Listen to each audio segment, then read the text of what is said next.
Why? Everything here is absolutely wonderful. Whoa! Oh shit, that's actually fucking scary.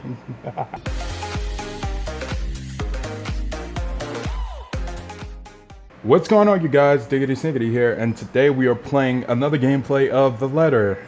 Now, I sincerely apologize about the last gameplay. My laptop was acting really strange. I don't know what the fuck happened there, but apparently the audio was kind of choppy. I didn't know it was doing that to me. My computer's been really acting weird as far as the, game DVR to, record PC gameplays and stuff like that. And I made a failed attempt at doing VR chat, and that didn't go so well due to the servers being quite shitty. But for what I can remember, the last gameplay, we saw, we saw Grudge Bitch. She was close to killing me, and apparently the character's role switched up, so I don't know if she's gonna end up being missing. By the way, I'm talking about Isabella. And also our beloved emerald colored green haired Rose was found dead in her apartment. Something happened to her. We don't know what exactly happened. Obviously the curse got to her somehow, even though she never brought the letter. And it's just kind of strange. And we also got a glimpse of how the workers ended up going missing. Which, I don't know, the puzzle is just... There's more to the story that meets the eye. So, without further ado, let's get started. Oh, I always have time for my favourite What's socialite couple. Okay. Might I say, you look positively ravishing tonight. Damn, he trying to flirt with her. I see the husband isn't with ya. The way he eyes me up is enough to make my skin crawl. Oh, he trying to hit up on you. I wish Luke was here to fend off the more unseemly of our peers. You know, the ones. Men who are just a bit too friendly, staring too long at the assets, and getting close just because my husband is not here. And to think they have the gall to do this at my own party. At my own house, if I might add. Wait, I thought you had the mansion. Like any high school society woman with her salt, I know how to handle it with grace and dignity. I suppose you are looking pleasant as well. Luke's busy with work, unfortunately. Okay. Michelle isn't here? A shame. I do hope he isn't causing you much trouble. That husband of yours can be a bit daft sometimes, acting like he's still some young bachelor. Alright, first and foremost, fix your voice, my boy.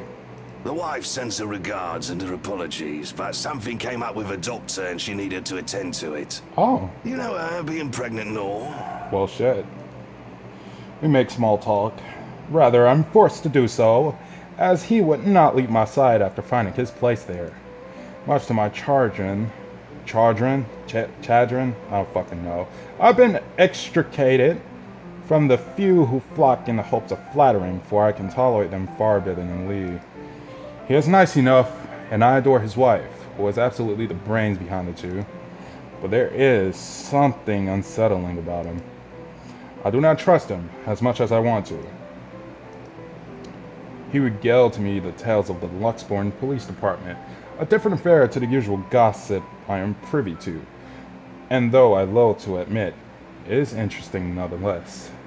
I expect the topic of business to die out quickly, which will be understandable enough due to the confidential nature of his work. But oh boy, was I wrong. So, wearing civvies, I steal and drive off with one of the police mobiles, right? In the mirror, I see the new tank chasing on foot and screaming about theft. Okay. The look on his face was priceless when I parked in the garage. Nobody cares about your... Oh my. You made him chase you all the way home for a prank. What did Rochelle have to say about that? She don't care. Rochelle has a strange love and hate affair with Lee. He is a married man who did not grow up past his early 20s, judged by the way he acts. Surprisingly enough, they've been married for a good 20 years. A lifetime if you compare it to my marriage of 7 years with Luke. I, on the other hand, well, Luke is no Lee. I should be happy about that, I suppose. Although my darling did have his moments. The wife pulled my ear and gave me a good talking to, though. Besides, we live in a flat a block away, so it wasn't much of a grand chase. Oh, okay. Weren't you living in a house near the countryside? Yeah. Moved for work, you know. Or you probably don't. Okay. No, I don't. But a flat Oh, in shit. downtown. Sorry about that. I suppose if that's what you like. Huh? Oh, it's alright. Hate that tiny place, no matter how convenient it can be for work. 55 square yards are not enough when you need to get away from the wife. I wouldn't mind a place away from the city. Even started looking at the ads. What kind of ads? I spied an interesting lot, actually. Heard it was finally put up for sale. Or that something mansion, you know the one with all the ghost stories. I know what he's talking about. There are really only a few urban legends around here.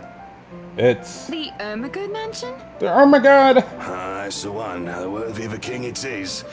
I'd buy it myself, but Rochelle would only gripe if I brought it up to her. Not to Okay. mention all the expenses a place like that would be a real fixer-upper. You also have to find someone willing to work there with how superstitious people can be. True.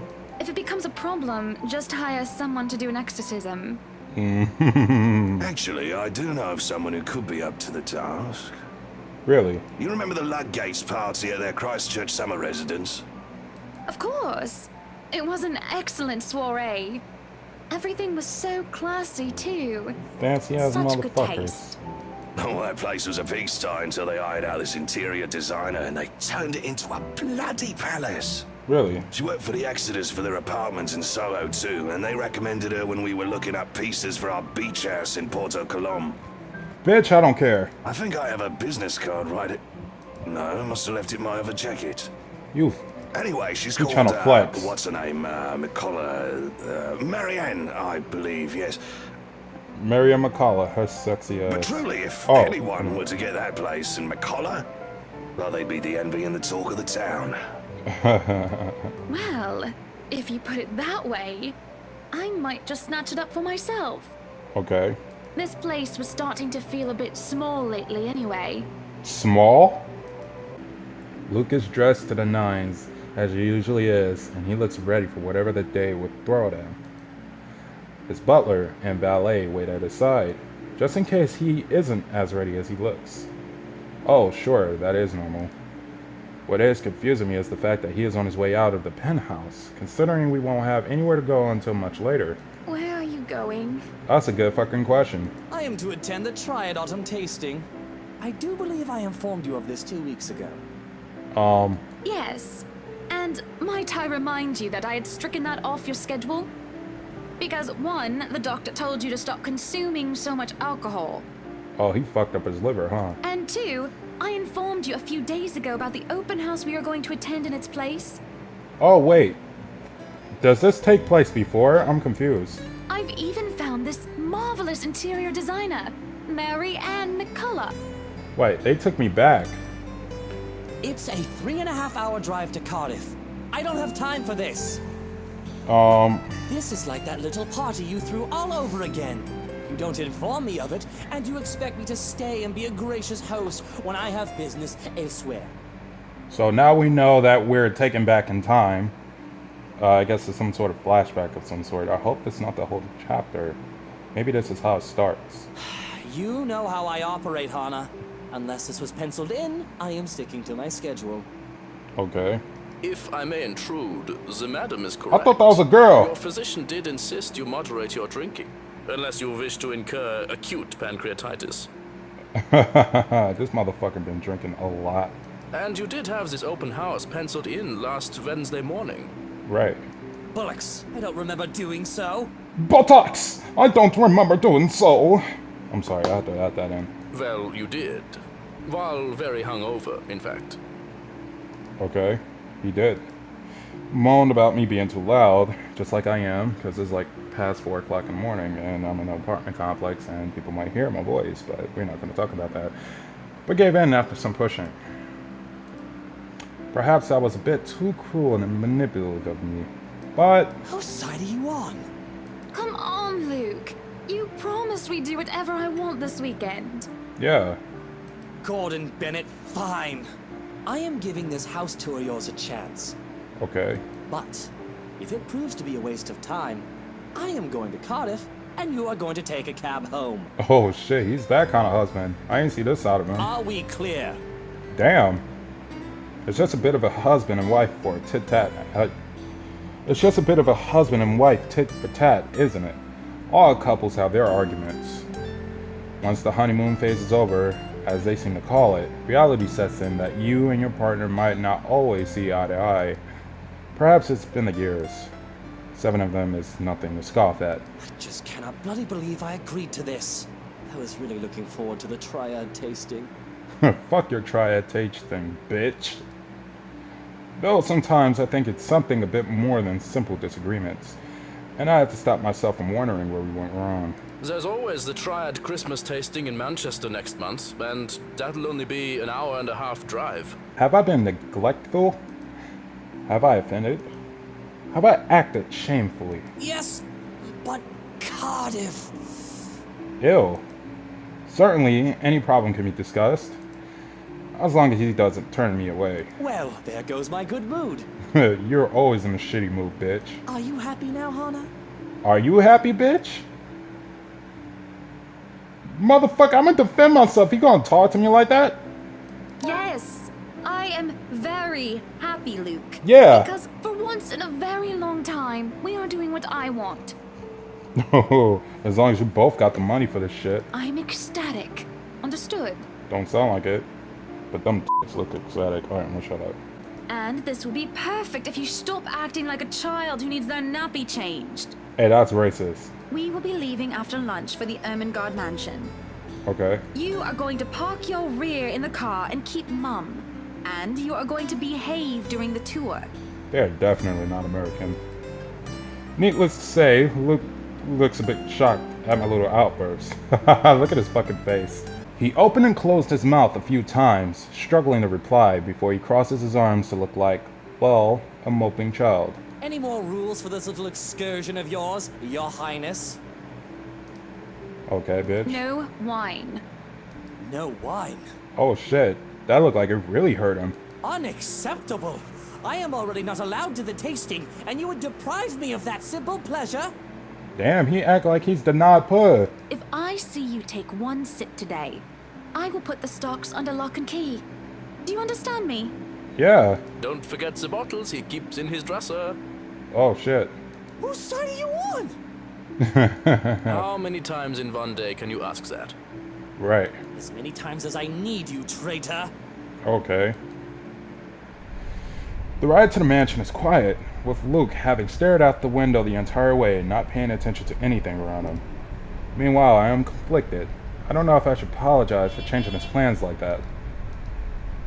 But by the time we arrive at the mansion, and I see his eyes light up in a genuine interest, apologizing is the last thing on my mind. The whole affair with the Ermengarde mansion is certainly an interesting place. The place had been renovated and restored by the owners to what they claim to be acceptable standards. The mansion itself looks like something befitting a fairy tale or a period piece. It is tastefully decorated, and with a little bit of love and attention, I'm sure it can be a place Luke and I can call home. And a number of other prospective buyers that have come from the powerful and wealthy of Luxbourne certainly did not disappoint, marking this estate as prime property. The Lees are amongst the group who went with the Rose woman, and I saw a few other notable faces, though I did not really like the mingling. Unfortunately, for every one of them, the Wrights are interested in buying. What's up with the music? Oh, that scared the shit out of me. Damn, that's how she looked? I did not picture... Damn, you can actually tell she's like some kind of Hispanic or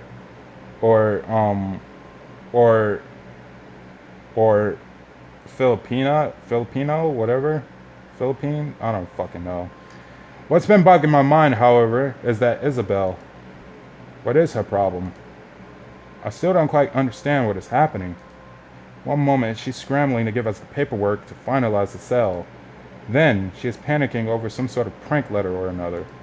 The second thing on my mind is how touchy my darling husband is being towards the poor dear. I cannot even plaster a smile on my face. a horrid scowl taking his place. That rhymed. There is no way I can pretend nothing is wrong as I hum. And I'm sure little Lily here would certainly appreciate it if you remove your pretty hands from her, darling. Oh shit. He is quick enough to detract his hands, which is all that the girl needs to, well, for the lack of a better word, escape. I think I need to step out for a while. I'll be back. Damn, she looks like she's mixed. I thought she would look a little, like, lighter.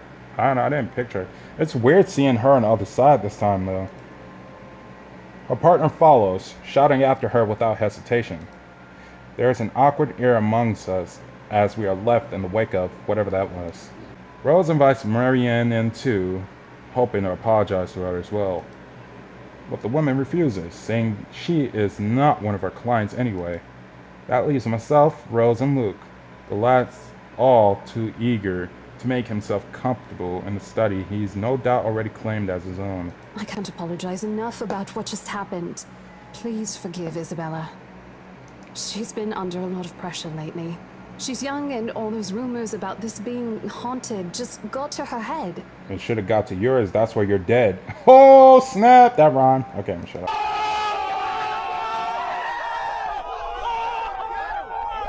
And it must be this terrible heat, too.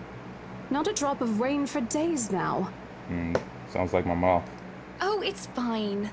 The poor girl must feel so embarrassed about what she just did. Damn. But I say, let bygones be bygones. After all, she's only a child. Let's say you're way older than Ezra, because the way you're talking. Okay. She looked, what, 19? Yeah, how old is she? I shoot Luke at... Oh shit, I think she was trying to throw shade. I shoot Luke an accusing look at these words. After all, he's tried flirting with the girl. The nerve of him. And not only that Isabel girl, but also Marianne and Rose too. What kind of husband would think that it's even remotely good idea to make moves on 3 different women while his wife stands there? He's a fuck... Okay, I'm stop. Did he drink while I wasn't looking?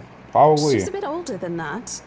But again, I apologize. How old is And she? if there's any way I can make up for what just happened, just... I know what you can do. Be a darling flower and get us one of those bottles you plan to serve. Oh, he flirting again. Look at her face too. Yo, she know what's up. Pop it open. Oh, he talking about... Oh, We okay. were planning on serving some champagne. I can get that. Oh, snap. That would be lovely. Much obliged. Damn, he trying to flirt. Do you want a glass as well, Ms. Wright? Oh no, I'm fine. I really shouldn't be drinking right now. Okay. And Luke shouldn't be either. But right now, I'm just too tired for any sort of argument. I don't have the heart to scold him in public as well. I'm certainly not his mother. I just want to get this horrid day done with and go home and sleep. Perhaps I'll even have a strong cuppa before I head off to bed. Yes, that sounds nice. When Rose comes back with the champagne, I beckon over her. As I have told a partner before, I have every intent of acquiring this house. I might as well, even if I'm having second thoughts about getting it for Luke. The moment we, the Wrights, have expressed interest in this place, we've had eyes set on us. If we don't buy it, that might as well be the signal to have busybodies gossiping about how we may or may have not lost our fortune. Regardless of the fact that it's false. Image is everything when dealing with these people. These are the unspoken rules for people such as ourselves. And besides, I really did like the place. Why? Everything here is absolutely wonderful. Whoa! Oh shit, that's actually fucking scary. I got fucking chills. That shit came out of fucking nowhere. Oh my god, that's scary. Well, except for this ugly painting on the study. Man, if Isabella saw that shit, she'd be terrified. That shit's not normal. It looks like a bad fake of an Edvard Munch painting. Here's the deal. I'm willing to pay 10% higher than your listing price. Okay. Damn, this is the part where she actually told the higher price. If anyone tries to outbid us, just add another 5%. Okay. I doubt anyone can, of course. Or, you know what? Just add 15% to the listing price, and we can sign all the paperwork now. Yeah. I guess, if that's what you want. That won't be any trouble. Okay. I don't have all the papers now. Didn't think this would be a quick sell. I'll have copies sent to you so you can look over them. Yeah, sure, babe. I mean, And okay. if you'd still like to finish the rest of the tour with Isabella's group, you're more than welcome to. Okay, sexy. No, I think we're good here. We'd appreciate a private tour of the place a lot more, I think. Right. All right. Should I let Marianne in then? Yeah, let her fine ass in here. Marianne McCullough. Alright, she's been waiting outside the study this whole time, hasn't she? I'll need to have a little chat with her to move this little mansion project forward. Please do. Damn, she looked terrified. There is a look of apprehension when the other woman enters the study. Yet, like a professional, I see the moment when she steels herself and masks her worry. Admirable. We have this project then? Sure. Of course. Will you be needing anything from us? Having the floor plans would be a great start, just so that I can look at them beforehand. Okay. And if you could tell me when you're available for a meeting so that I can include it in my calendar? Yeah. Oh, is a meeting really all that necessary, Marianne? Is it? I guess we can send Johans to help you out. Johannes. You two can Oh start my by cleaning up God. this ugly painting. Dude, don't do that. That picture is too fucking terrifying. Why they gotta keep bringing that picture up? That picture is... Oh my god. Does she not realize something's wrong with this picture? Anybody, if you run into a house that's claimed to be haunted and you see a painting like this, wouldn't you get rid of it? Man, just seeing that just gave me the fucking... Holy shit, my eyes are like tearing up right now, and it's like late at night. Like, it's like fucking... It's 4:56 right now. So in approximately 64 minutes, it'll be blue outside, but still. Even at that time, I'll still be creeped the fuck out. A hush falls upon the room at my request. What painting? And lo and behold, the painting is gone. Ah, that means she cursed too! She would have seen that. Why is it just targeting her? Oh man, that's creepy. Yeah, because there's no way there would have been a painting of that shit. So in the back of my head was like, oh, that shit's probably not a fucking painting. It's actually the bitch actually fucking looking at you. I'm telling you, she's the fucking grudge. In its place, the mirror stands, which leads me to look at my own confused expression. Odd.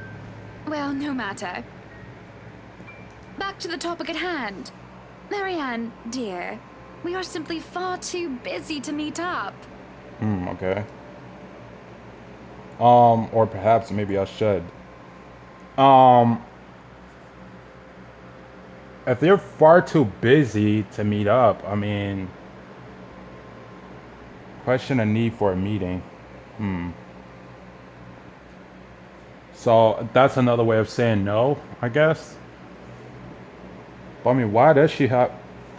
Yeah, I mean, she never specified why she needs a meeting, right? Let's just go with that. This isn't the first estate we've acquired, of course. We bought plenty of others, from penthouses in Luxmorn to vacation and townhouses in nearby cities. It is, however, the first time that an interior designer has asked for a meeting with me. Normally, I just let them do as they please and hope for the best. I found that they rather liked the creative form it lent them. They all bragged about it. Hannah Rice living in the house I designed it. I can make time, Okay. but I'm sure you're more than capable enough to work on your own, yes? Wait, no, not work on her own. I don't want her to meet by herself. She looks scared. That's probably why she acting like that, because she's terrified, probably. Surely I would just get in the way and you can do things faster and more efficiently without my input. No, I didn't want to say all that. No, come on now. Because, no offense, if you're one of those workers who need constant supervision and hand-holding, you might as well tell me no so that I can look for another interior designer to work with. Surely, this one will feel the same. Yes. I am capable of working without any design input and without supervision, Mrs. Wright. But it'd be entirely different if I know what you two would want for this home, how each room is meant to be used. I mean, she do have a point. You have to consider what sort of color palette you would want at the very least. Do consider that this will be your home and not mine. None of these houses ever did feel like home. You won't give me a choice. That's in the because you matter, barely will lived you? in them, I bet, with your rich ass. I'm sorry, I just talked over her voice. What? No. Oh, shit. You do have a choice, and No. You've clearly made up your mind that we must meet. Okay. All right. Monday, 10 o'clock sharp. Right. We'll see you then. Actually, Marianne suggested that we meet at 9. But who is even awake at that unholy hour? I was unlucky enough to wake up this morning before Luke went all the way to the Cardiff. We say our goodbyes, shake our hands, and make it clear outright without saying that we now own this house. By this time we left the mansion grounds, sunset is almost upon us. So, you really want to buy this place then? That's a bit of a big impulse buy, even coming from you. Not that I'm complaining. Okay. Well, I'm glad you're not complaining like you usually do. Hannah's probably the next one to die. It's a right and proper Christmas miracle, isn't it? Hannah has finally done something right. Oh, Hannah. I should just say Hannah. Fucking fancy ass. I refuse to look at him, staring at the passing scenery instead. Hey, Buttercup, what's with this cheek? Pet names. Oh, shut the fuck up. Rose, Lily, Mint. The nerve, Luke, the nerve! Relationships. Is that what this is about? One, that woman's name was Rose. Oh. And two, you know I don't mean a word of that empty flirting. So he acknowledged that it was flirting. And it's still the principle of things, Luke. That's true. I understand if you try to woo them to get what you want when it seems that I'm not looking. But I told you once before not to do it when I'm there. Oh. Luke dealt with the other women in the past to get what he wanted. Sometimes I have my doubts. I really want to believe that I'm an exception. That he is not just using me like how he used those other girls. I told you he's a fuckboy. I'm having a hard time believing that now. And it isn't just the shameless flirting. There's something about that Marianne woman, as if Luke is familiar with her. Really. It could be clues. What if they both have something to do with the curse in his home?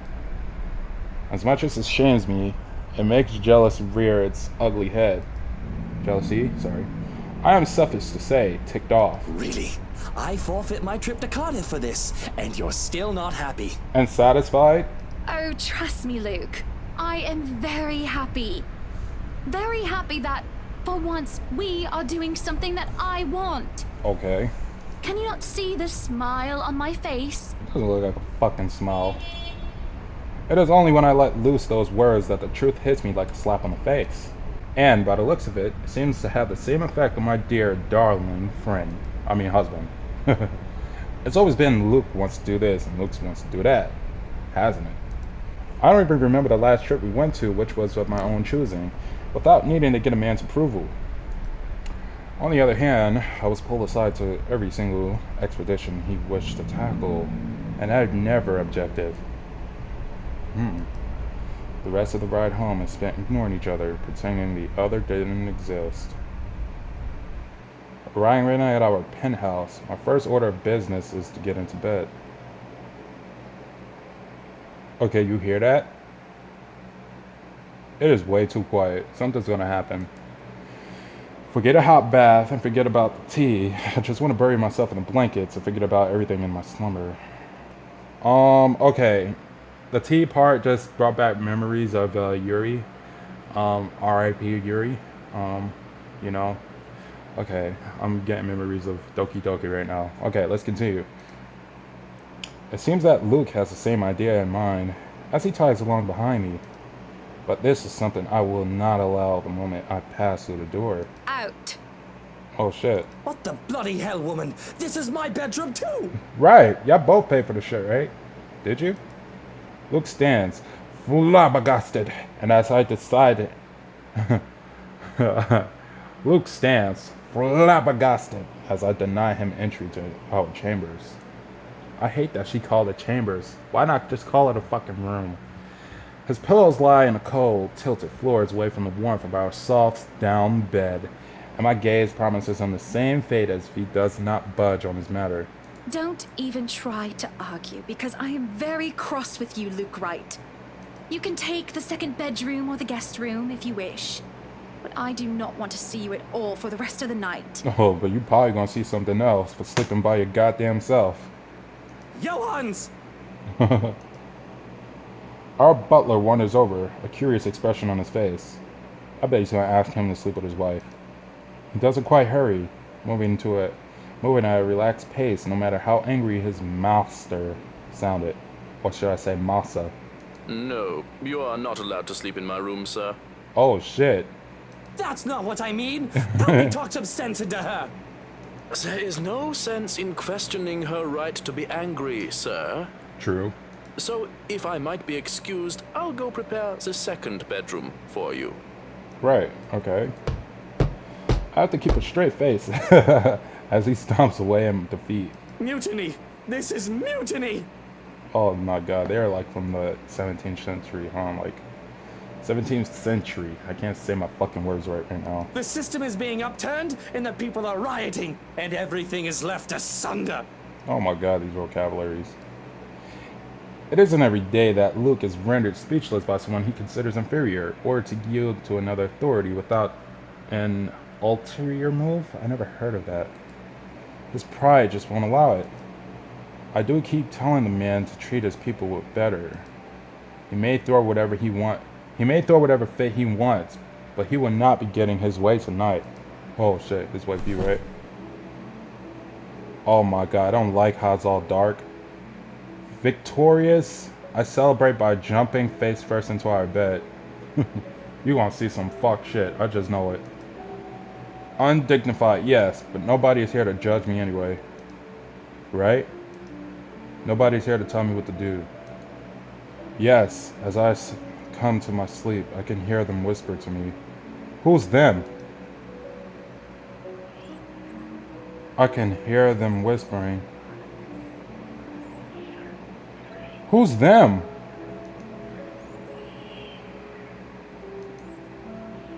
Calling for me?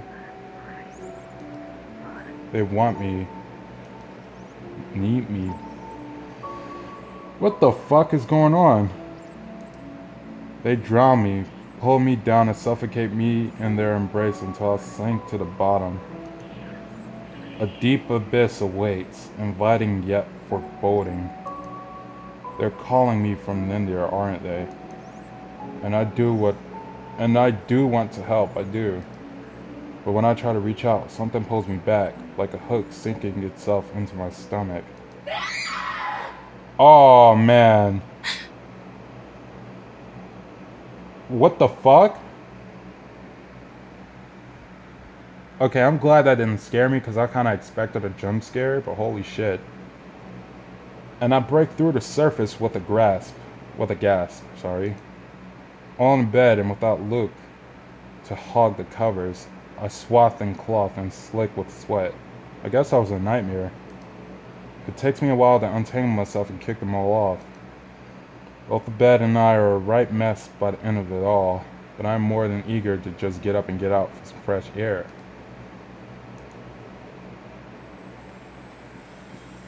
She's fucking cursed. The days past has gone by a blur. We hadn't talked much, Luke and I, outside of necessity. In fact, we've hardly talked beyond the topic of acquisitions of properties. Properties being the mansion, obviously. Everything has been so busy that I haven't talked to anyone outside business, and it is just so stressing. So, one can understand my need for a good chat, preferably over a good meal. There are times where any decent, emotionally healthy, and socially capable person need a good friend. One who will talk to them without the conversation degrading or turning into an argument. Or barring a nearby friend, I have an interior designer under the confidentiality agreement to listen to me. Hiya, come on now. So they moved in now.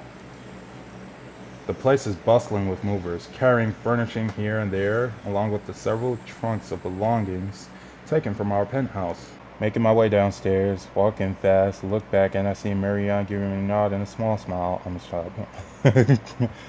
The mansion's ground has been one of the first things to be fixed up, aside from the bedroom. Although it's still in work in progress, it had a promising start, and I could already see the flower patches. Luke's favorite daffodil stands out easily, having been transplanted from the pots that used to litter the rooftop of our penthouse. Why, if the moving crew thought that Luke was being hard on them, they clearly didn't see the landscaper on his way out. The man looked like he was ready to faint, and Luke seemed ready to kill him by the end of their discussion. Wait. Oh, he's around? It is in the gardens that I see him standing near the flowers in quiet admiration. So that's the meeting he was going to. With the photographer. So this must be the same day that what's it called? Fucking Rose died. He is hard to miss. The hulk of a man that clearly did not belong. What was that supposed to mean? And a big backpack and a suitcase that he has with him makes him look even much larger. It is a peculiar sight, seeing someone who looks like this does handling little delicate things with such care. He looks up from the gardens and does a double take before a friendly face replaces a serene expression. Okay. Miss Wright, yeah? Hi, Zachary Steele here from Luxury Living, ma'am. He talks country as shit. Hope you weren't waiting too long. But it looks like you're still moving in, huh? Thought for a second there my calendar was wrong and I came here too early. The one and only. Look at her, blushing. And she's twirling her fucking hair. Hey, I think she low-key feeling him right now. Welcome, welcome to Maison de Right. Damn, she want that. She want that BBC. I'ma stop. And yes, we've been in the process of moving in as we were delayed. But it won't be a problem. Sure. They're just adding a few things here and there, and you should still be able to do your work. Where's the rest of your crew then, Mr. Steele? Zach is fine, please. Mr. Steele makes me feel like I'm a mascot for a cleaning product. Why does it feel like I'm watching an old school slavery movie? Anyway, I'll be your one-man crew for today. Don't worry, been doing this gig for a while now. Yeah, just like your badly reviewed movie. You must be quite the veteran to handle this on your own. We've had a full crew coming into our penthouse the last time we were covered in your magazine. Oh. Veteran? Oh, your words are too kind, Miss Wright. Look at him blushing. Hannah, if I get to call you Zach, you have my permission to call me Hannah. Alrighty then. Alright. Anyway, I'm no veteran, but I know my camera well enough to make sure this is a good shoot. You can trust me on that, Miss Wright. Okay. Hannah. He almost did it again. As long as you're not calling her Masa. Shit. Zachary proves quickly that enough that I can, in fact, trust him. His skills with the camera and experience in the industry, at the very least. He is kind and courteous, listening and following as I lead him around the house. A really nice fellow, and he treats our household staff well whenever he crosses paths with them. I answer his questions to the best of my ability, and he is patient enough to answer mine whenever he gets curious enough. Whenever I get curious enough. For one, I ask what the bags are for. They are quite the magician's magic tool. Well, you know what I mean. From inside, he had procured several items to embellish the interior with. Bowls of fruits, lemons, trays with paper mills, stacks of... Okay, we're not going to read all that. For the bathroom, there are white towels, seashells, and decorative soaps. There are other things as well, too numerous to count, all in that large backpack and suitcase. Tricks of the trade. Softens up a room, makes a place feel more homey, and fills it up with texture. Okay. But you guys probably have better stuff I can use for this. True. No lights. Don't tell me all of these are just props. Well, I've got my tripod here. For things like these, natural light is best. Okay. I'll just have to set the shutter speed to a real slow setting, and as long as nobody steps into the shot, it'll look great. Oh, it better. Oh, look at her. Gone through many rooms, it's been quite an exercise for both of us. You know what else is an exercise? Oh, snap! Okay, I'm gonna stop. You can't lie. She's actually kind of adorable, though. Damn, you know what's up. Okay, despite that, he has been so nice, and I found myself putting on my best smile, of course. But it is, as we're taking pictures on the floor, that everything comes to a standstill for a moment. Just a moment. And I had not been paying attention, I wouldn't have even noticed. It is merely a split second when Zachary's rhythm is put to a halt. What?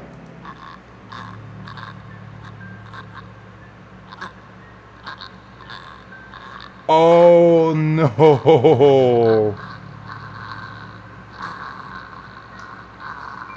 So it looks like they're all starting to see shit.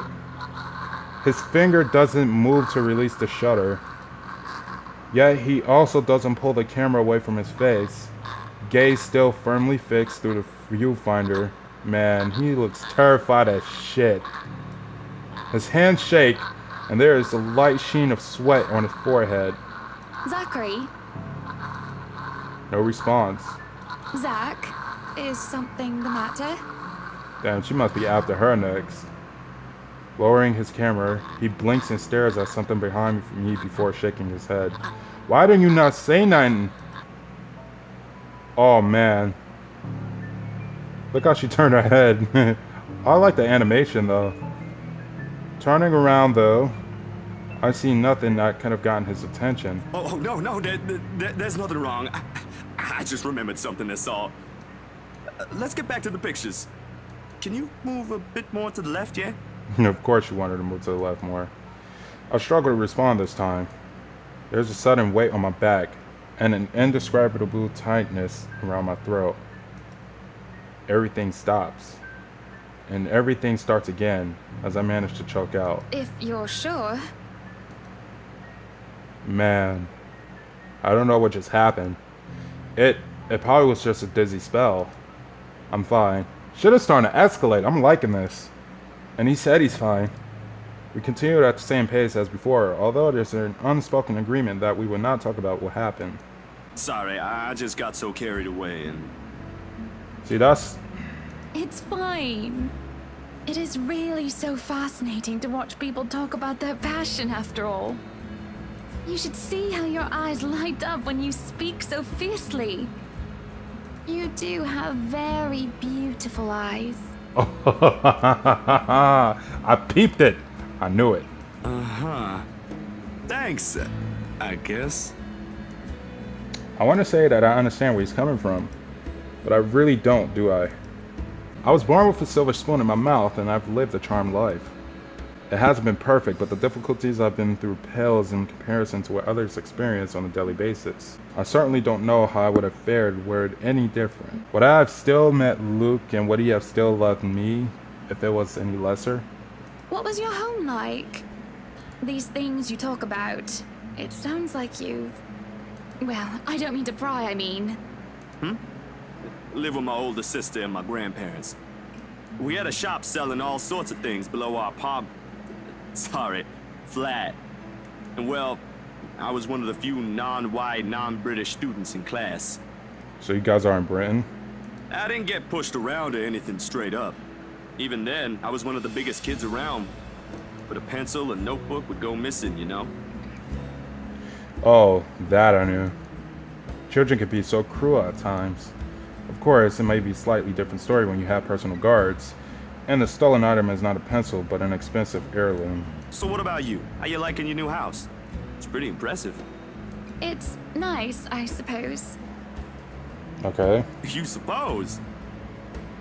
Not big enough? What? No, oh, don't be a bully. It's just that... I understand if you don't want to talk about it. It has been too long since I've had a nice and proper chat with a good friend. No, Lee is certainly not a good friend. And although we've just met, Zachary is the sort who can probably befriend anyone. He's just a comfortable person to be around with. A bit too comfortable. Man, I already know she's trying to get with him. He's gonna be the king of the mansion. Haunted mansion to be exact. The photo shoot went by in a breeze. And somewhere along the way, as we talk and laugh, I found myself getting a bit too close without realizing. Oh my god, are they gonna get... He'll give me this strange look until I back off, and he'll go back to asking questions after I agreed to do his little interview. And it's just odd. Well, no. Me being friendly isn't that odd. That is how I am. Isn't she like a bit older than he is though? Because the way she talked about Isabella, because I'm pretty sure this guy, Zachary, is around the same age as Isabella. She guessed her age was 19, so she's probably close to that age, around like maybe 21, 22. And this chick is probably like 30 or 31 or something like that. I don't even know. That's just a guess. Zachary is one that's being odd. How? Why? Anyone else would absolutely welcome the extra attention I give them. She's too damn cocky, huh? Whoa. You take out the why, that's what she's gonna get for acting. Alright, what's on? He, on the other hand, looks almost flustered about it. He should be used to the different personalities by now, having to deal with various people when he works. And if not, he needs to start. Perhaps nobody has shown him attention of this kind. He's a big boy. I almost thought she said toy. I was about to say. He should be able to handle me. All it is a friendly touch here, a pretty smile there, and a gentle swing of the hips as I move around. Zachary grew more red every time he noticed. Am I being mean as I find enjoyment in seeing him unravel? She's a freak. She's a fucking freak. Perhaps. This went on during the interview and beyond that. There's nothing wrong with that, what we're doing, huh? Zachary and I are just having a playful, friendly chat while enjoying the view outside. At least that's how I see it. I'm sorry, but I'm really getting distracted. Could you maybe stop doing that? Why ask her to stop? That's what I'm saying. Hey, yo, you need a better man. Just continue teasing him. Hey, that's what I would want. Look, I'm making her do what I would want her to do. This is who I am, and I am not going to tone myself down for somebody else. I have no obligation to do so. At any rate, he is rather cute, and it is a bit fun seeing him squirm. Oh my god, she is married too. Hey, I mean, she thinks the other guy's being unfaithful. Besides, the other guy was flirting, so he can't really get mad. He's probably out fucking another chick anyway, so what's the worst that can happen? I doubt it would be anything bad considering how much of a gentleman he is. Oh, stop doing what, Zach, sweetie? Touching my arm and looking at me like that. I pause, giving him a baffled look. This is certainly the first time a man has ever complained about me being too friendly. I'm not doing anything wrong. Come on now, don't be like that. It's just a bit of fun. A bit of harmless fun. I'm sorry. It's just really uncomfortable and I don't think either of us want Mr. Wright to see us and think there's any funny business. I'm sorry. Look, can we just... No, fuck that. We're finished with the interview already, aren't we? Maybe it's about time I go. You fucking... Oh, you must be joking. You're a wuss. No, I'm not. You're certainly the odd one. Don't be such a killjoy. A little bit of flirting never hurt anyone. Other men would simply be delighted by my interest in them. Now that just kind of made you sound like a hoe. I mean, I'm just... Besides, you really are such a cutie. Well, I'm not them, Hannah. Oh, snap. He's standing his ground. So, yeah, I'm probably odd. Hey, you...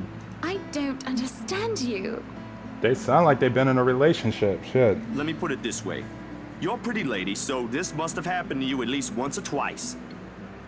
Okay. How would you feel if someone was making you uncomfortable?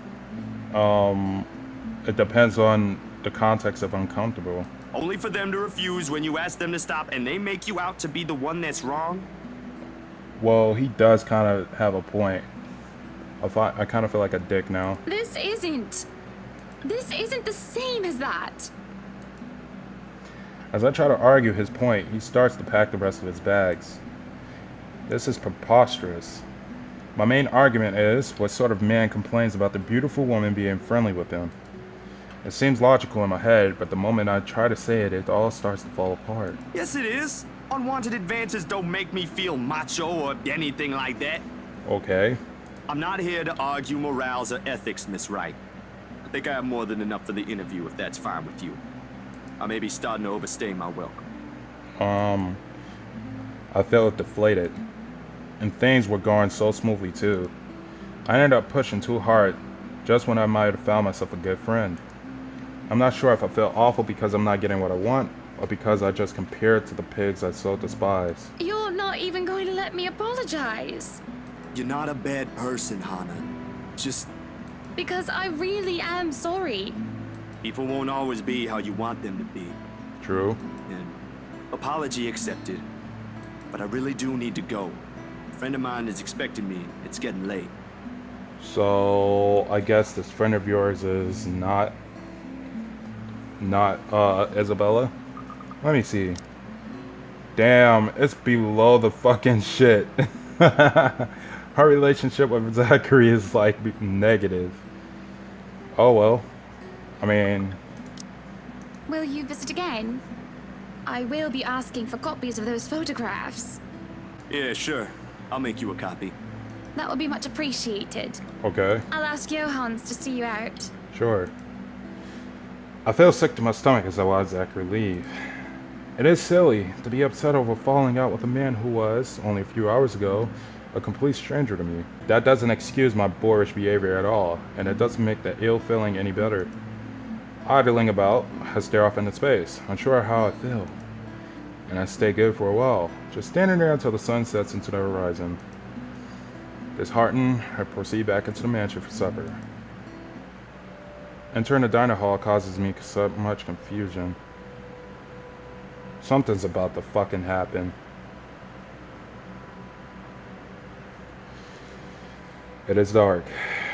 For a moment, I thought the electric work was not up to par. But that is clearly not the case, as every other room is bright with artificial light. Finding that the light switch is a monumental task considering the size and my unfamiliarity with the room. To make matters worse, the darkness grants the room a different atmosphere, eerie and frightening. You saw a creepy ass picture, like bro, and you had the same dream of the same face. Don't you think something is off? Especially with how Isabella's acting? My skin starts to prickle, and there's an indistinct feeling of being watched. I'll turn the Oh. lights down, woman. He scared the shit out of me. This motherfucker is drunk. There, at the end of the hall, is my beloved husband with his face in one hand and a glass in the other. Wait, what? With his face in one hand? The fuck is he talking? Wait, okay. Perhaps I can let it go if it's only one glass of wine. However, I can feel myself go livid after seeing the toxic green liquid... the toxic green liquid gleam mockingly at me. Luke, what? Are you drinking absinthe? Absinthe? You What's that? know what the doctor said. Oh, Absinthe, Luke. Are you actively trying to kill yourself? Because if you are, we can just hit you with a bloody car. Honeybee, buttercup, not too loud, please. damn, he drunk as shit. Besides, it's Lelouch, not too strong. Just hair of the dog that bit me. Okay. Helps with the hangover, dearest. You drank? When? Right now. This morning, love. Don't be mad. I just needed a few drinks, having to deal with those simpletons. And maybe I had one too much. No shit. You don't see me whinging about you leaving me to handle them on my own. I had to attend the photo shoot and interview with Luxury Living. You know that. Let's not make this about me, Luke. This is about you and your drinking problem and... Oh, I don't know, Hannah, darling. What if my drinking problem, as you like to call it, is linked to you? Oh, what are you trying to say? If we think about it that way, this discussion is about you. Okay. That was pretty mean of you, leaving me alone to do all the work like that. Wow, he's talking crazy. You can't use the interview as an excuse either, honey. Wait a minute. I was informed the moment your little interview was done. So, what was it then, What were you doing? Oh shit. You found out, huh? I was with Zachary. Just be fucking honest. Wait. You know what? He's kind of drunk. He might be... I don't know. Sometimes in life, it's not always about being a savage beast, you know? Sometimes it's about doing the right thing. And I think this might be one of those this might be one of those things, you know? Just, let me see. Oh, well, lie to him since he lied to me. I was just tending to the garden, sweetie. You were? He actually believed me. For a moment, he looked skeptical, but I can tell by the gleam in his eyes and the way he sits up in attention. He thinks I'm lying. But I see no point in bringing up Zachary and aggravating him. I did tend to the gardens for a bit, so it's not a complete lie. Just for a little while. Wait, just a little white lie. Besides, I just know how to please him. Of course you do. Sauntering over and circling around him, I place my fingers on his shoulders. He lets out a little groan before melting like a butter as I massage his shoulders. Hold up now. I had to make sure they didn't ruin your favorite daffodils. Of course. Oh, that is wonderful. I'm not sure if he means the massage or the flowers, but I'll take it. This is better than the fight. Besides, it looks like someone is having a cry already. Wait.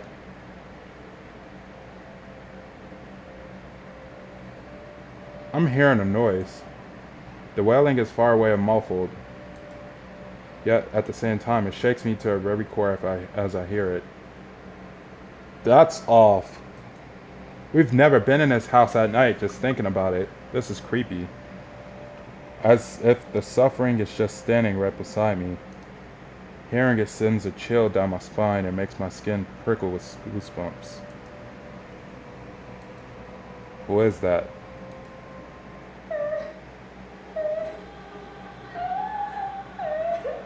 No.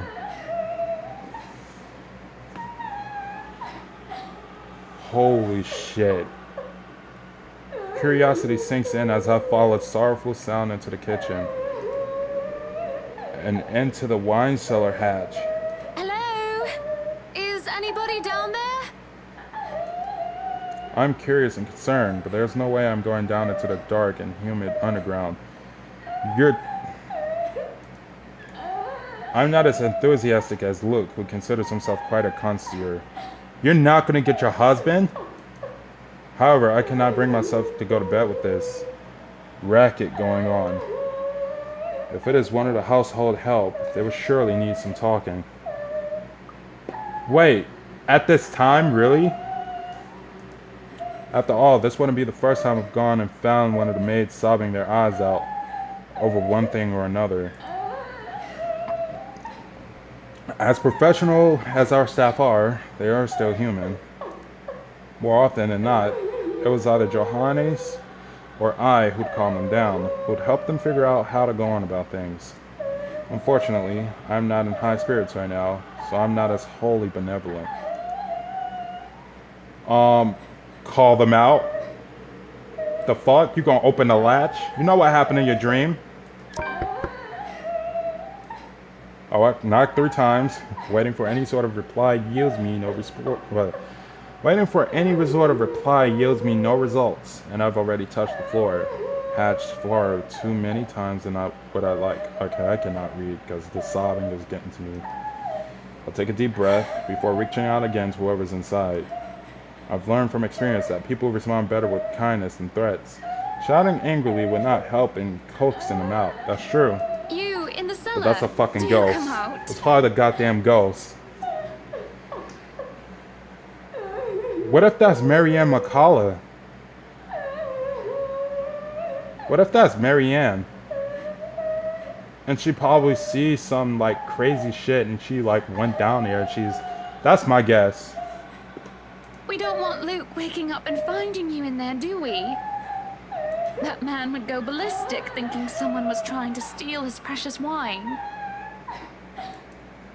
Still nothing. You can have a good cry. Just not in there, yes? That low-key sounds like Marianne. I'm not even gonna lie. Why don't you come out here and we can have a cuppa and you can tell me all about whatever it is you're bawling about? With how long I am standing here, however, I'm starting to think to myself as a fool. I did not want to acknowledge the other feelings I have, especially with the wailing took an eerie turn. Wait, what?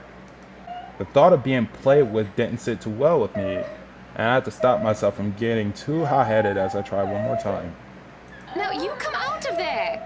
That is an order from the lady of the house, do you hear me? Why, I ought to... Uh-oh. I freeze as a hand clamps down on my shoulder. Uh-oh. Uh-oh. Uh-oh. Uh-oh. Okay. The dread I've been feeling all this time makes itself known as I kneel, unmoving, not even daring to breathe. I can feel my heart pounding against my chest. Holy shit. Okay. But the touch is gone as quickly as it has seized me. Oh! It is only Johannes I see when I look back. Apologies, madam, for touching you like that. You were not responding to my voice, and you looked about ready to wake the whole mansion up. Oh man, something's fucking with her. Oh, I'm sorry. I was getting rather loud, wasn't I? But that crying woman in there, we must do something about her. He grows silent for a moment and just looks concerned. At least, I like to interpret it as a concern, given how stoic our head butler usually is. Or rather, it must have been concern as he takes off a glove and presses the back of his hand on my forehead before his worrisome inquiry. I beg your pardon. What? Crying woman? Are you feeling well, madam? No shit. In the cellar. Can't you hear her? Madam, Hannah, no one is down there. Are you sure? What? The cellar is locked. Only Luke and I have duplicates of the keys. Nobody is down there.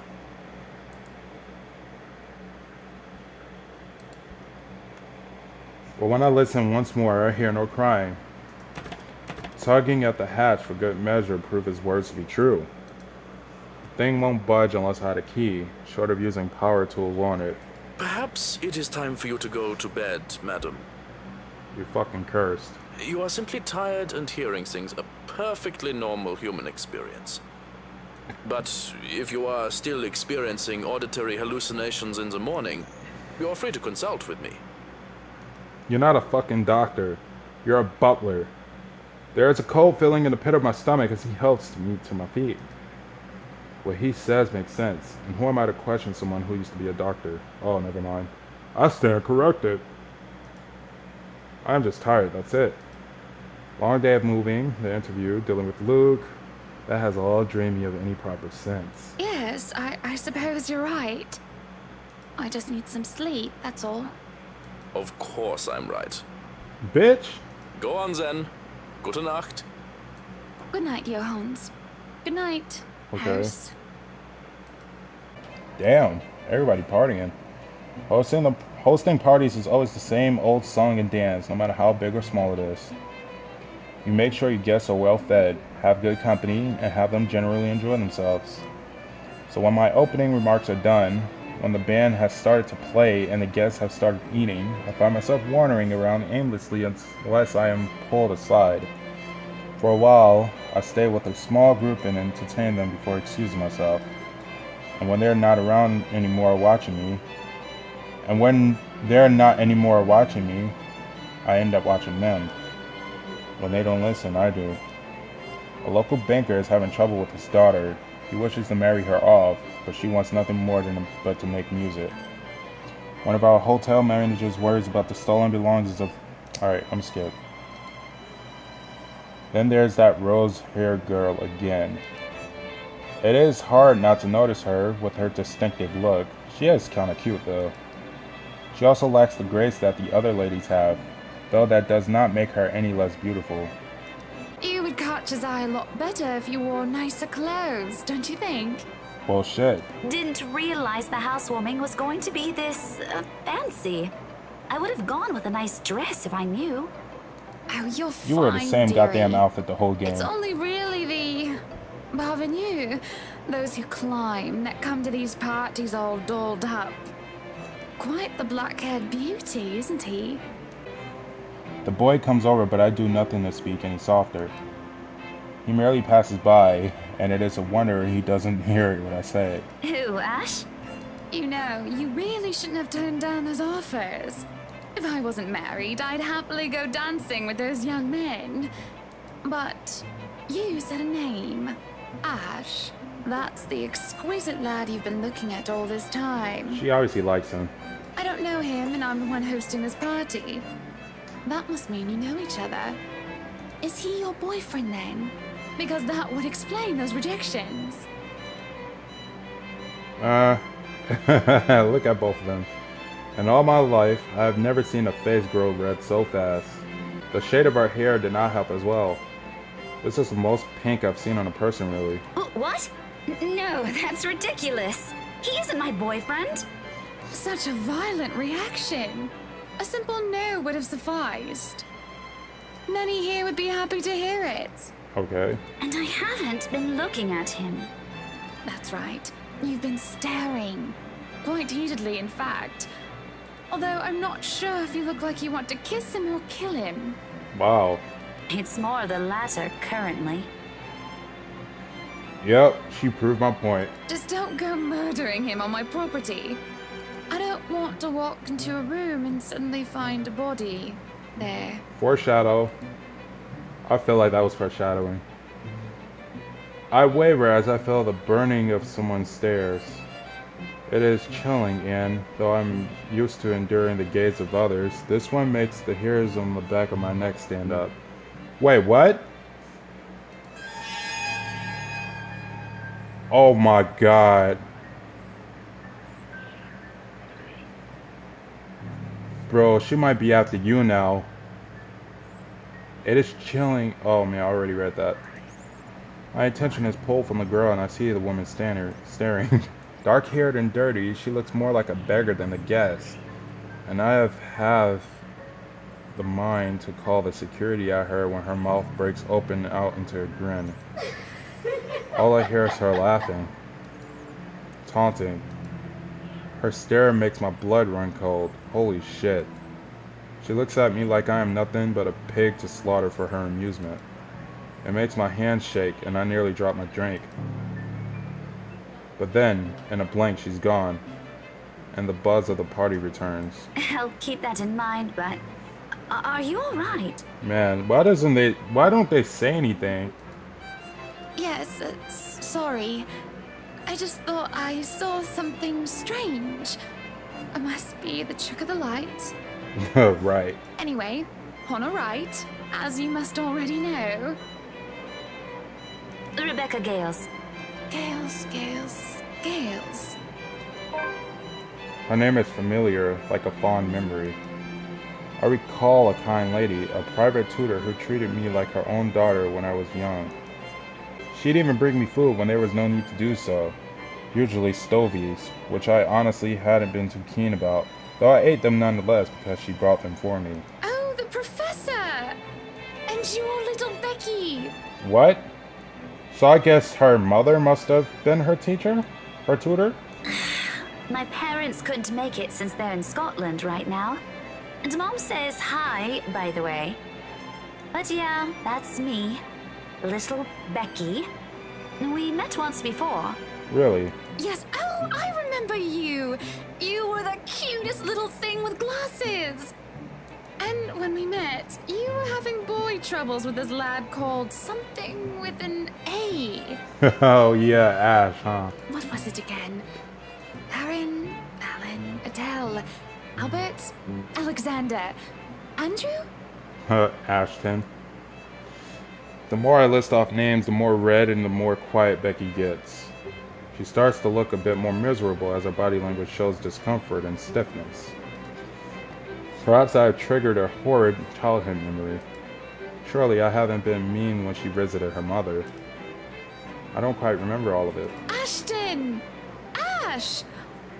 That man is that boy! The same one. Oh, goodness me, after all these years! I can see why, though. He's quite dashing.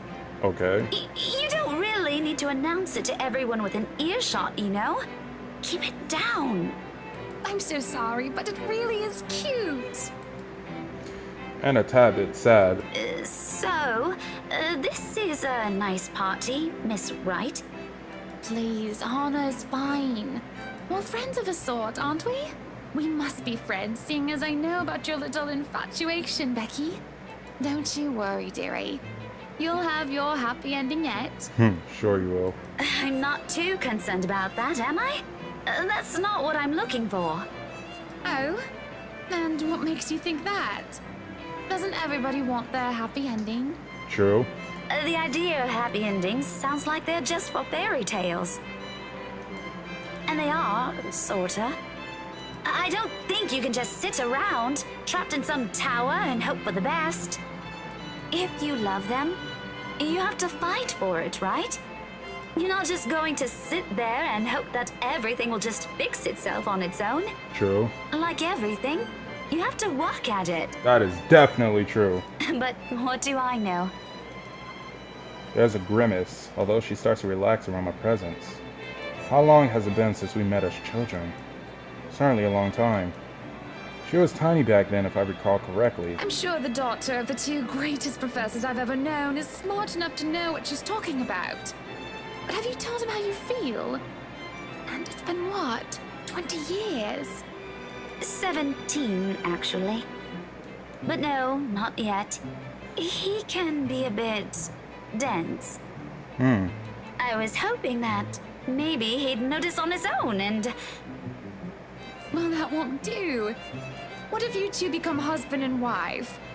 He's not to be dense when he's sworn himself to another person. Oh, man. Why, you might just as well consider leaving before the day's even begun. Wow, really? If that happens, I'll have to give him a good ear bashing, won't I?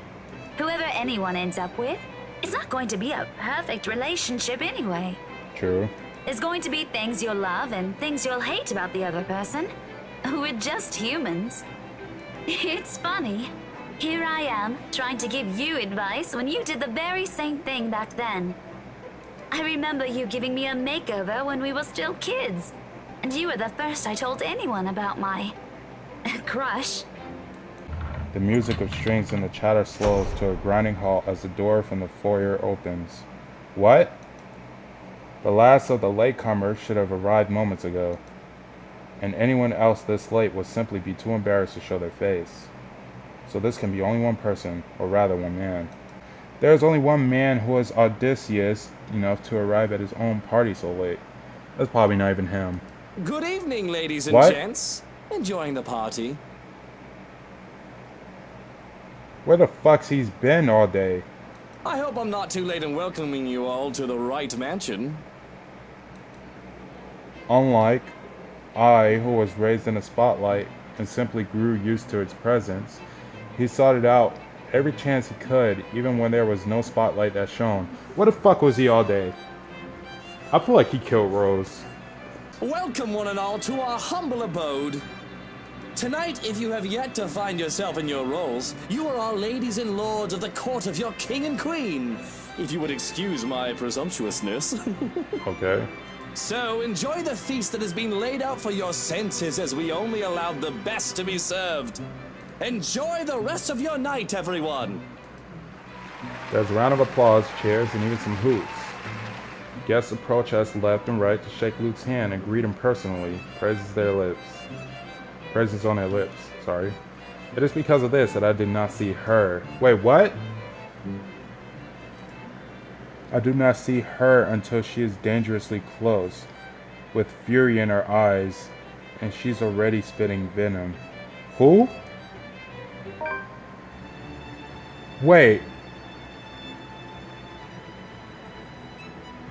Johannes restrains her, taking care not to unnecessarily harm the pregnant woman. Wait, what? But that does little to deter rage, and the man has no choice but to let her go, lest an unborn child is hurt.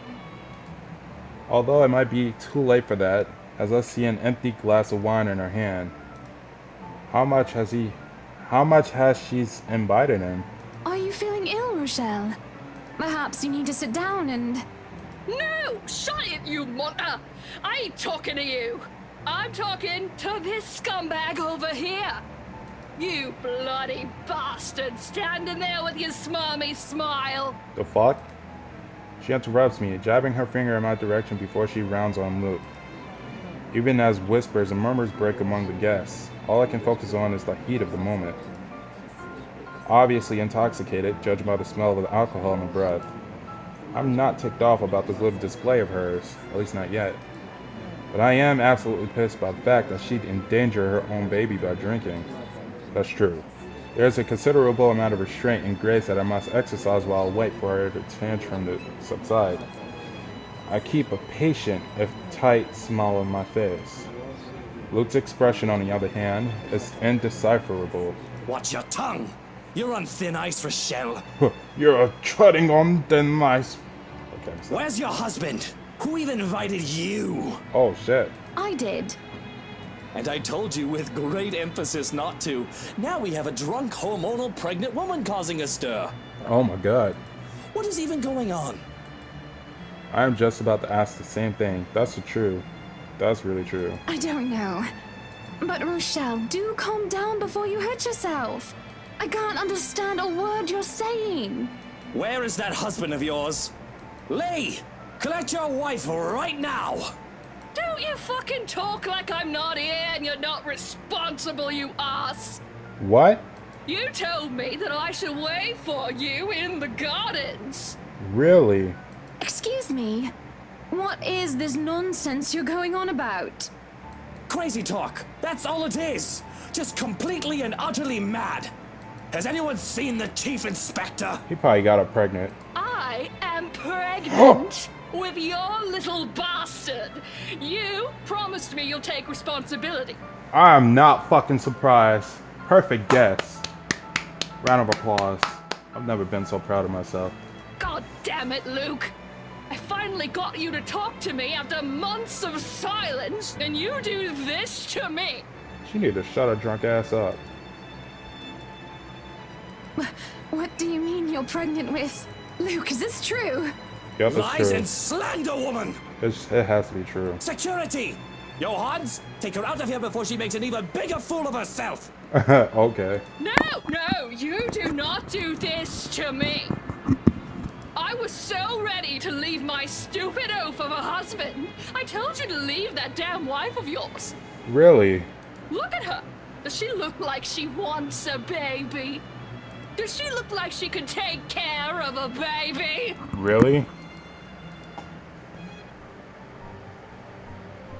It is now that Johannes returns with security, along with a concerned-looking Officer Lee. They surround her and move to escort the hysterical woman. Judging by his pale face, he has heard the whole thing, and I feel nothing but pity for the man. I'm so sorry for her behavior. She's been under a lot of stress. And the alcohol. Talking nonsense, that's all it is.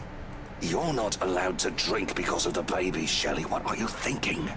Nothing to see here, people. Move along. Is there really nothing here but the ramblings of a drunk? Yes, that's right.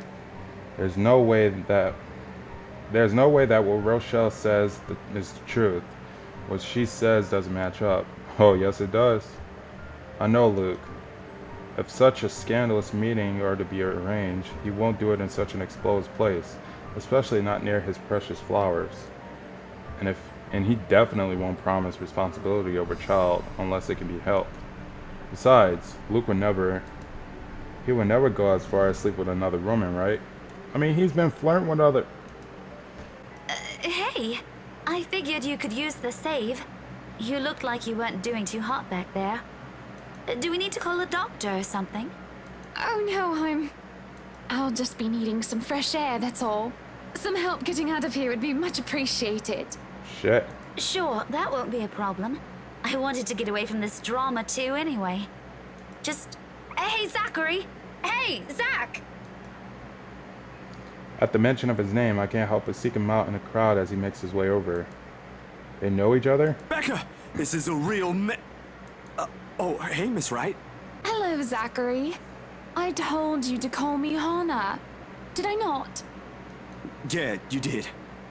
So, this is what you called me for. We gonna get Hannah out of here? I can see that they're friends. Not terribly close ones, but friends nonetheless. That'd be great. Okay. They make quick work of getting us through the crowd. The people part because of Zachary's broad build, even if they want to approach me. If that isn't enough, Becky's pointed glares keep them at bay. Hey, I gotta go back in there. Completely forgot my bag like an airhead, and I'll see if I can tag Ash on the way out. Okay. You'll be fine here, right, Hannah? Sure. Not to worry, dearie. I'll just be right here. Zach will be with you if you need anything. Becky balks at the idea of going back into the ballroom. Anyone who hasn't yet would have realized that I am gone by now. And those busybodies will be gossiping about how I left the building with 2 unknowns. Along with what just transpired, stories both inaccurate and made up will spread by the night's end. It's all matters very little in the grand scheme of things, of course. I won't even bother to try and quell them by returning to the fray. That leaves me with... Zachary? Yeah, you... I was only going to say shit. how nice it is to see you again. Oh, okay. I can see the tension in the line of his shoulders. Odd how awkward he is when this isn't our first meeting. We had met on professional terms, certainly, but I like to think I was friendly. Nonetheless, I did not push the issue out of the apparent discomfort when we were left alone. Not right away, at any rate. I know my curiosity will get the better of me soon. Before I can say anything, however, he speaks up. You okay there, Hannah? I mean, of course you're not okay after what happened in there. I mean, that was terrible. Of course it was. But you're not gonna just fall down and faint or anything, right? I'm fine. Thank you for your concern. A beat. I should be asking you the same thing. I remember you being a lot more eloquent. Oh yeah, I'm just not too good with staying too long in a crowded room.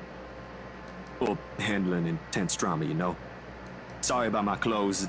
Didn't think there'd be a dress code. Not that I have anything that nice to wear to a shindig like this. I dig nice, small, simple parties, so this is a real doozy for me. And do you host your own nice, small, and simple parties often? Only when there's occasion, birthdays and stuff. Those are a lot more fun for me, and I can be a lot more selective about letting only the people I'm cool with attend, right? I get to pick the food too. Of course, I make most of them myself. There's usually a dozen people or less, and all we really do is just hang out. Maybe do some grilling, karaoke, dancing, you know, the usual. That sounds nice. Yeah. Okay. You sure you're all right? You aren't exactly being eloquent yourself, as you put it. You must have something you want to get off your chest. You're her two very big chests. I don't know, Zachary. What am I supposed to say? You can scream Merd if you want. I won't snitch. You want to know what I think? How I feel? I think my friend may have slept with my husband. At least, I'm pretty sure she isn't pregnant with his baby, which isn't much now, is it? My husband is a selfish, pretentious, bloody sack of shite, and you know what? I don't give a flying fuck anymore! Oh, shit! My God! Well, that ain't good. Not giving a crap won't make the problem go away. Dude, just fuck her, dude. I'm going to ask him for a break, Zachary. Good choice. I'm not going to pretend that there isn't a problem, but I just need to step back. Right. Fair enough. As long as you don't just up and disappear on him, I suppose. Right. Yes. Now can we please stop talking about him? Tell me more about your small, simple parties. Karaoke and dancing. How does that even go together? Simple, really. We hope Ash doesn't take the mic, put on a bit of fun music, and just dance. Not that I can, but there ain't nothing complex about it. You can't be that bad. I'm pretty good with the twist. Or, that's what they tell me, at least. I think they're just being nice. I'm sure it just looks awkward.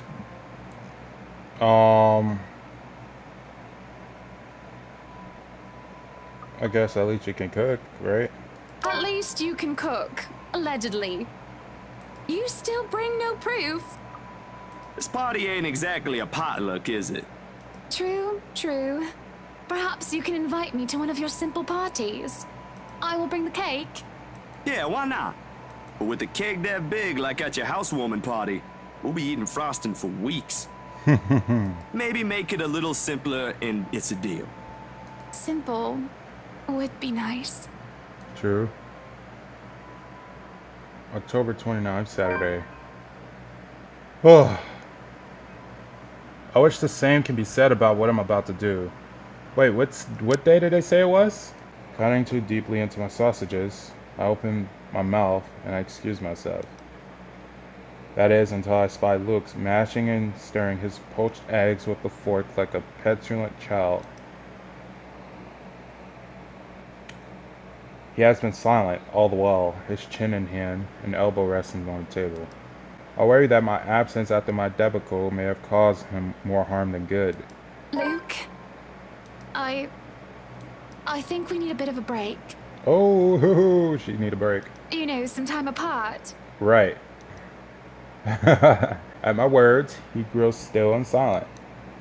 I'm not sure whether I should be worried or not. I take it as my cue to keep talking. It's not permanent or anything like that. Just for a while. In a few days, perhaps.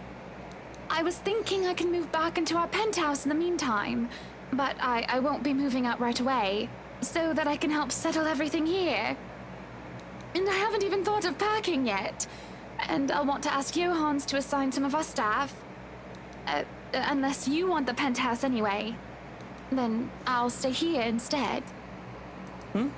No, you take the penthouse. It'll be easier for you. Wait, he doesn't seem like he care. It isn't supposed to be this easy, is it? Right. Can he really act so aloof to it? Isn't this to your liking? I imagine that you'd like the space and independence. You'll have the bed and covers to yourself, and you can have whatever you want prepared for meals. You can even have all the wine you want, though I'd rather that you don't. This isn't about that, Hannah. Well, it's partly that, but... The man stops playing with his food, choosing to push the plate aside. What's wrong, Luke? He slumps back in his chair and stops short of putting his feet on the table. I suspect he's wanting some wine, or absinthe by now, but any sort of alcohol is suspiciously absent in his hand. Aside from that disaster yesterday and you telling me you want a divorce, everything is peachy keen. Will you want me to start on the letters then? To start the divorce settlements and whatnot? Will you be seeking ways to throw me out onto the street without a penny to my name? No, Luke, this isn't a divorce. I just told you this is only temporary. Don't fucking sound like it. Are you really having a sulk because of what she said yesterday? I am having a sulk because you believe her. Who wouldn't? You stormed out and now you're asking for us to split up? Soon enough, you'll want to throw me out like I'm a piece of trash. Do you think I would be this calm if I believed her, Lucille Mitchell Wright? His name is Lucille? Lucille, really? Because believe me, if I did, well, it wouldn't be pretty. Besides, I know how you feel about children. It makes her whole statement laughable. Sure, whatever you say. His mouth draws into a thin line, and I can't bring myself to comment on his half-hearted reply. To me, the silence that follows feels oppressive. When are you leaving? In a week? Right now? It won't take that long to pack. After All Saints, perhaps? I'll go and inform the staff of this. He only nods. And I'll be lying if I said that didn't disappoint me. I expected more resistance. The man could be stubborn as a mule if he wants to be. Why do you need it to be competition? Perhaps I can leave now, just to spite him. But that isn't like me. Even if this does end in a divorce, a thing we both surely wish to avoid, we can still leave on amicable terms. There's no point in making a mountain out of a molehill. What are you still doing here? Well, shit. Just leave. You still have some packing to do, don't you? Go ahead. I won't stop you. Okay. Man, what's up with the noise? Hang on. It's November 1st. Isn't this the last day on the timeline? Oh, never mind. I'm just still on the 29th. Wait, am I on the wait. What day am I on? Hang on.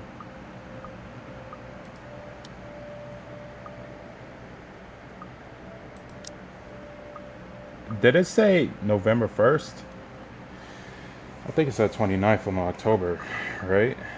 Journal 29th. Yeah, it said 29th. Anywho, do nothing. There isn't much to do. Seems like whenever I step up to the plate and try to take responsibility for something. Perhaps because everything is already being handled by someone hired specifically to do that job. And with Johannes overseeing the staff and Luke handling everything as a whole, that doesn't leave much for me. I can't even take the job of delegation. Because all it takes is a word to one of the senior staff and everything will be taken care of for me. Moving in here a few days ago may have been very well been the chore that took the most effort from me. And that didn't get any real effort at all. Yes, Hannah, go buy a mansion in the middle of nowhere. Good idea. Great plan. Hello, Rebecca Gales here. Huh? Who's this? Good morning, Becky. Hannah? Oh, wait, how did you get my number? You responded to your RSVP through the phone. It's all saved in here, of course. I thought I'd like to say hi and make plans and get together sometime. Also, I'd love to hear news about your mother and father and about you, my dear. Oh, I hope I didn't wake you up. Oh, you're good. It's sports day at school today, so I was just prepping for that. Figures that you'd be a teacher as well. I'm sure your students must absolutely adore you. Interesting. Don't know about that. Mathematics? History, actually. Anyway, it's real nice to know you've got my number. I was going to ask for yours because Mom wanted to keep in touch. You could have asked, silly girl. I would have gladly given it to you. Couldn't, though, because, well, the thing that happened. But really am sorry, though. I gotta run. School, schedule, stuff. Is there anything else you want to say? Don't want to use the mobile while driving? Oh, of course, of course. I shouldn't keep you. But I wanted to thank you for your company yesterday. Not a problem. I was hoping you could thank Zachary on my behalf as well. Okay. He was really kind and wonderful. Well, you can tell him that yourself if you want. I can give you his number. Oh, no, I don't want to be a bother. Intruding on his privacy. Why is no one mentioning Isabella or the death of Rose? That's kind of off to me. Pretty sure he'd be fine with it. If you two are on a first-name basis and all. So, his number, right, it's... Oh.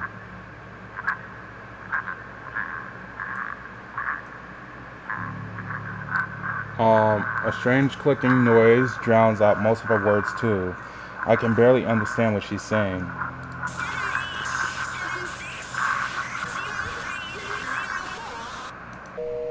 And the line completely dies. I can feel a headache coming along. It's just building up, starting from a light throbbing on one side of my head. The static is gone, and that helps a lot. But there's still that incessant, horrible clicking, again and again and again, which doesn't make sense. The mobile's turned off, isn't it? And is it? Oh man, this is gonna. I know something's gonna happen. And if it isn't coming from the phone, then where? Looking about, I can't help but let my eyes be drawn to the hatch leading into the wine cellar once more. That's when the clicking stops, and I can hear that crying, that familiar crying from before. What happened the other day when I was told that nobody should have been down there? I tried to forget it because of how it unsettled me. One can hardly do that when I'm looking at the very thing I'm trying to forget. Somebody's crying down there again. But if I leave it alone, it simply won't stop bothering me for the rest of the day. They might have forgotten to lock it with the party gone. This again? If somebody is pulling my leg, I will not be happy. Oh man. True enough, all it takes is a bit of a pull to open a hatch. This is the same thing that happened in a dream. As I look down into the cellar and a sense of uneasiness washes over me. It isn't just the sudden onset of vertigo and nausea, but also the darkness. It's suffocating. And as I look down, it feels as if it's staring back at me. I worry that something will suddenly pull me into the deep. The cries drown beneath the shriek. Wait, oh my god. The cries drown beneath the shrieks that start echoing in my head, high and shrill, like nails being dragged across a chalkboard. They're all screaming, shouting at me, and I could just feel her rage. Help me. She wants to drown me, drag me down and crush me in the very depths of darkness until there is nothing left of me. The deep abyss awaits me for my death. They're all calling for it. This is a nightmare. No. There's a rope around my neck, and I could feel the rest of me being torn away. And they're still screaming. I'm screaming, though it is not my voice that escapes my lips. It claws through, climbing up and forcing its way up my throat like a putrid bile. I choke and gag, yet I scream and shriek all at the same time. And I'm me, but not me. Wait! Wait!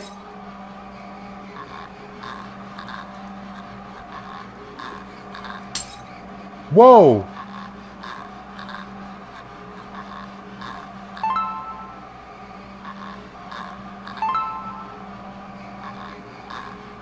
Holy shit! What the fuck just happened?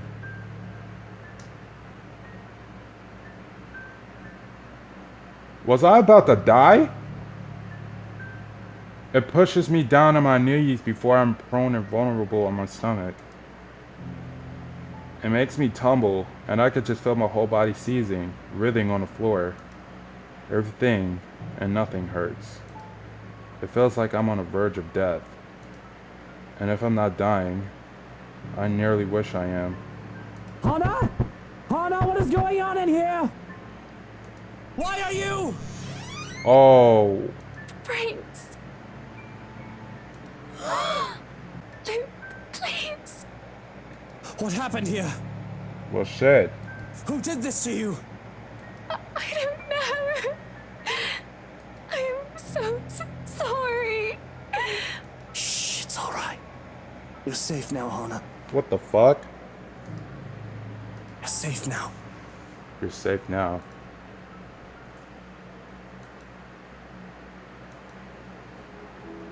Zachary.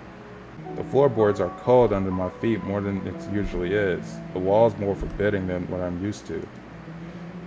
Farther and farther the room goes. Ma's singing ceases, and Pa. No, please wait. Wait. I'll be good. I'll sleep on time. What? Don't go. I can't hear Pa. Not above the raucous. Not above the raucous. Oh man, that's disturbing. Clanging and the deafening roar of gunshots, nor the screams replacing the comforting, soft melodies. There is only the blinding fear. When my foot slips, the red sea that catches me is bitter and frigid, but the blood that drips in my hand is warm, warm, warm. It ain't my blood. The walls tumble and everything goes quiet. It takes a few moments for everything to fall into place, for my eyes to adjust to the relative darkness in the room. Is that a dorm? Or is that a small apartment? Despite the pleasant chill the AC brings, my shirt is clinging tightly to me, and my blanket a tangled mess around my throat. Morning has not even arrived yet, and Way too early for this thing, man. I waste no time opening the latches. Isabella. Isabella? late. There's something I can't quite pinpoint in her eyes when she looks up. Her face pallid shade, shoulders tense, breathing heavy, and an uncontrollable shaking in her hands she's trying to hold back. Hide, if I didn't know any better. Hey, Zach. Sorry. I know it's weird for me to show up at this hour, but you were the closest to my office, and... So she's okay. Oh, no. It's perfectly fine. I'm not really working on anything right now. Do you want to come in? Is it all right? I know you should be sleeping at this hour, but I thought... I'm sorry, I just thought...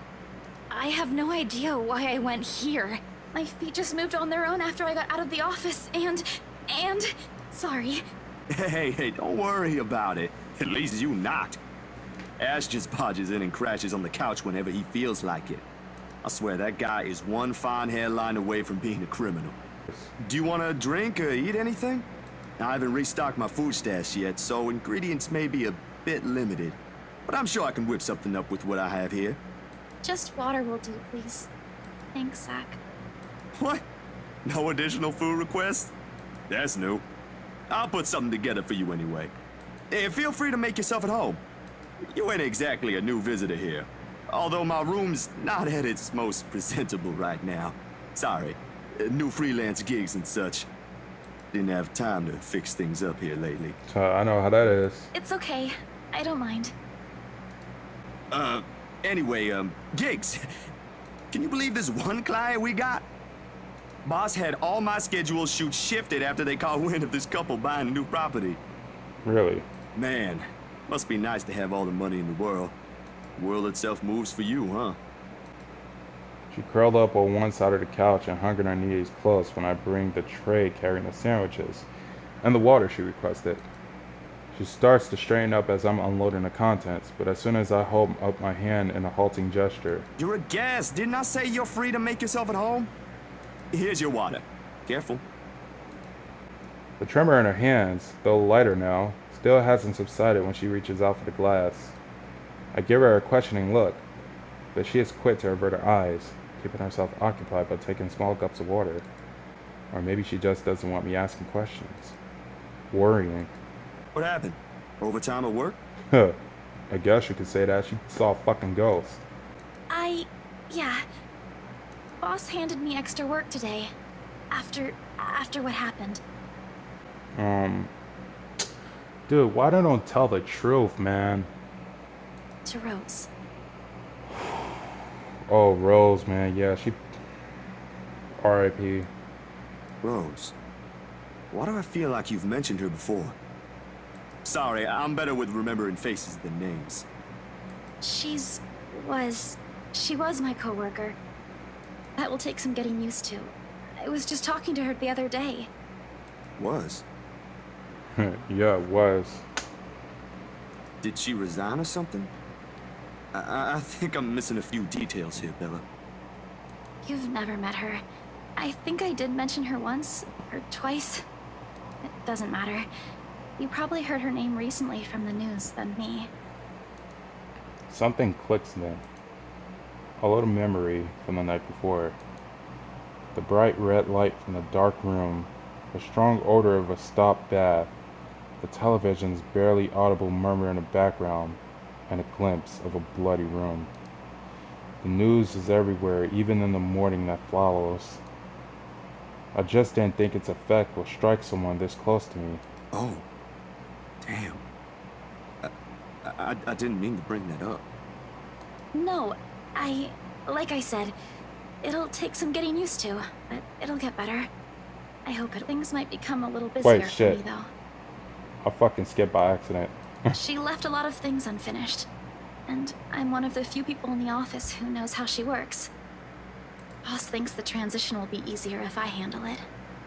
That explains it. Well, just don't forget you still need rest. Even the most hard-working people I know don't keep hours as late as this. Hell, the subway stopped running hours ago. Crime rate might be lower here than most places, but that doesn't mean you can walk around freely in the middle of the night. True.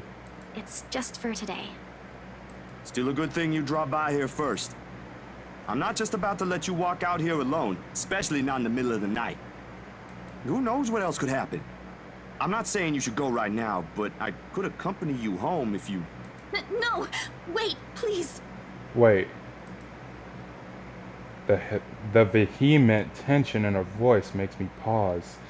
And it is in this instant the mask she's been keeping up falls apart, if only for a short while. Right then and there, I understood what's hiding behind her unfocused stare from the moment she arrived. Fear. Bella, this ain't just about your coworker, is it? It's not. What is it really about? I'm all ears. Fucking tell him the truth. The sound of glass shattering rents through the air as soon as her hold on it loosens. In the span of a few seconds, her breathing grows labored. I don't know. I don't know anymore. She claps her hands over her ears, pressing it tightly against the sides of her head. Her voice grows weaker with each word, each plea coming out of her mouth. Please, please don't leave me alone. I don't want to be alone right now. I don't get it though. It's a chain letter. They said show this to 5 people or else. Why? I can't shake it off. Everywhere's not safe and... All right, Isabella. Look at me, look at me. Breathe. You're safe here. Inhale, hold, exhale. Stay in the present. I'm here. No one's gonna hurt you. Do you want to talk about it? The force with which she shakes her head is enough reason to drop the topic altogether. No more. Please, no more. I don't want to remember anymore. Kate, no more talking. I won't ask any more. Can I get you anything? Another glass of water? I think I have a tub of that pistachio ice cream you love so much. We're gonna have to clean this mess first. Will you be fine on your own for a little while? She nods lightly before retreating into herself again. Took you long enough, Z-Man. Wow, sounds like he's just trying to be annoying. Ashton, it's 6 in the morning. Sun hasn't even risen. Hell, my brain ain't even awake yet. Stop calling me Z-Man. It's 20 past 6, Zach. 20 past 6. Wait, 6 in the morning or 6 in the afternoon? You're one to talk. Give me back my 5 extra minutes, Ash. Look at the clock. Sleep. Hey, don't make fun of me. I can be a more person too if I want to. What's this all really about? You don't usually make calls around this hour. True. Is the world ending today? Sorry about that. Becca rang me up a few minutes ago looking for Isabella. Said she didn't show up in her own apartment last night. We both tried calling, but her phone seems to be off. Do you have any idea where... I should have known you two would come looking for her first thing in the morning. Not a laughing matter, Zach. You can't really let your guard down with everything that's happened here recently. Shit. You've heard about the Cooper one from the news. Everyone in the precinct has been restless ever since the incident the other day. Yeah, I get what you mean. Listen, Ash, about Bella. Look, you don't have to worry about her. She's with me right now. Since last night, in fact. Oh, why didn't you just say so earlier? She kinda knocked in the middle of the night. Couldn't possibly wake you two over that. And with how things are when she arrived, I thought it'd be best if I let her rest first. I just wasn't expecting people would be looking for her before the rooster even crows. You could have at least called her something. Becca's beside herself with worry when she found out. You know how much she frets about the smallest stuff. I know. I'm sorry. That was a lapse on my part. And I just didn't think, okay, you know what? Rebecca's worries ain't completely baseless. Isabella hasn't been her usual self since the movie. Maybe even before that. I don't know if I should be opening my mouth about this, but Bella didn't outright say I shouldn't, so... So something's wrong then? I'm not quite sure, to be completely honest. I couldn't get the story out of her. Really? I thought you'd learned something from me by now. That's not it. Ash, when she appeared at my doorstep last night, she was shaking, and when I tried to ask her about it, she just panicked. Had this frightened look on her face. I'd be surprised if this was the first time I've seen it, but it ain't. Dude, the first time, she was screaming. Shit. First time? When was this? You weren't talking about the thing in the movie house, are you? Because that was just us fooling around. Granted, I think I went overboard with the joke, but... No, it happened the day after. When she invited us to lunch, you weren't there. Really?